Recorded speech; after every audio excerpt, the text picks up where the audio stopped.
السلام عليكم ورحمة الله وبركاته. ازيكم يا جماعة؟ عاملين ايه؟ كل سنة وانتم طيبين وسنة سعيدة عليكم ان شاء الله.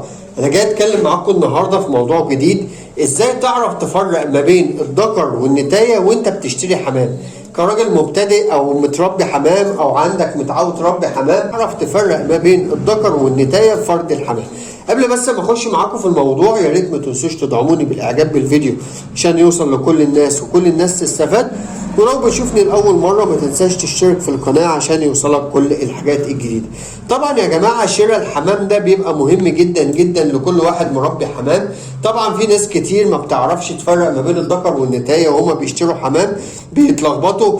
عندي اهم نصيحتين ليك. اول طريقه نكون نعرف حد، لو احنا ما بنعرفش نشتري حمام نعرف حد واثقين فيه كويس جدا جدا ان هو يشتري لنا حمام، عشان طبعا مش كل الناس هتفيدك.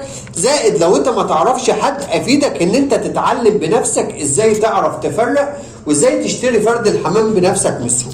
احنا معانا النهارده فرد حمام اهو، هوريكم النهارده الذكر والنتايه. ده الذكر بتاعه، الذكر اهو يا جماعه. اول حاجه بتخش عندك لما بتيجي تشتري فرد الحمام، بتقول للراجل اللي هو مربي حمام او اللي انت بتشتري حمام ان انت يحط لك الفرد في قفص لوحده، تخلي الفرد واقف لوحده في قفص وتبص عليه. طبعا دي بعيدا، اول حاجه بتبص عليها فرد الحمام تعبان، فرد الحمام كاشش، فرد الحمام عنده مشكله. دي اول حاجه بنبص عليها عشان ما نجيبش فرد الحمام ويتعب عندنا. يبقى اول حاجه بنبص على صحه فرد الحمام، نبص على عين فرد الحمام، نبص على بطنه مسيفه ولا ملحم، نبص فرد الحمام واقف ولا كاشش. كل الحاجات دي بنبص عليها عشان نطمن ان صحه فرد الحمام بتاعنا كويس ما عندهوش اي مشكله. طيب دلوقتي انا عايز اعرف افرق ما بين الذكر والنتايه. اول حاجه لما تيجي تفرق ما بين الذكر والنتايه، اول حاجه هتبص على وش فرد الحمام بتاعك. طبعا فرد الحمام اول حاجه هتلاقي ان راسه بتبقى مليانه، صدره بتاع فرد الحمام هتلاقيه منفوخ. ده اول حاجه بتعرفها فرد ذكر الحمام. بتلاقي فرد الحمام صحته مليانه والذكر صحته مليانه زي ما قدامكم كده. تلاقوا راس فرد الحمام تخينه. تلاقي دايما عند فرد الحمام لو بصيت على الجناح بتاعه هتلاقي، انت بص على الريش اللي فوق هتلاقي الريش اللي فوق اخر ريشه تخينه. بص على اخر 3 ريشات هتلاقي الريشه بتاعته تخينه. دي بتعرف على طول ان فرد الحمام بتاعك ده ذكر. يبقى اول حاجه بنبص عليها هتلاقي راس فرد الحمام تخينه، هتلاقي فرد الحمام جناح بتاعه هتلاقي اخر 3 ريش طالعين على واسع كده، تلاقي الريشه تخينه.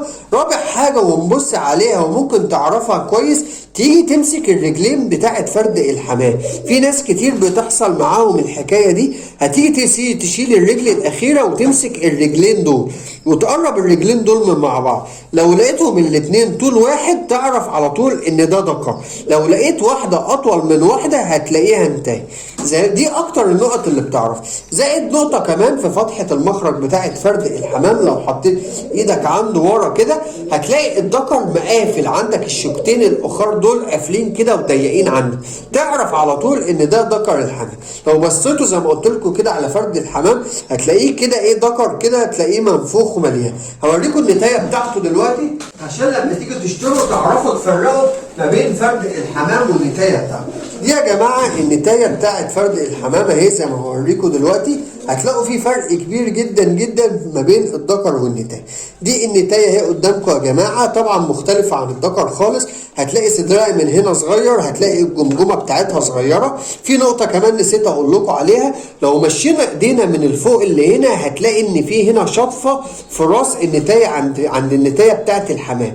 الذكر هتلاقيها مسحوبه على طول في طريق مستقيم، يعني النتايه عندك هنا هتلاقيها داخله لجوه والذكر هتلاقيه راجع لورا على طول. مش هتلاقي زي ايه اكنها واخده خبطه في دماغها من هنا.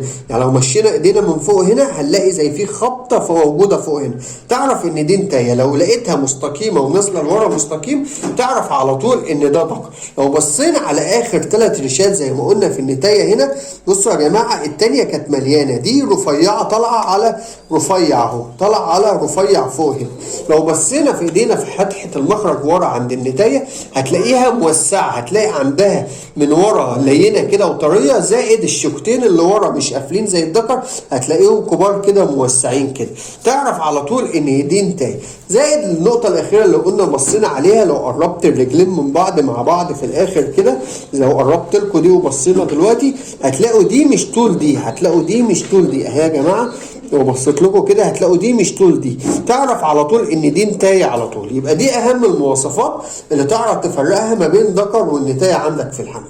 انا حبيت اشارككم الموضوع ده يا جماعه، ويا رب يكون الفيديو عجبكم، وشكرا لكم والسلام عليكم ورحمه الله وبركاته.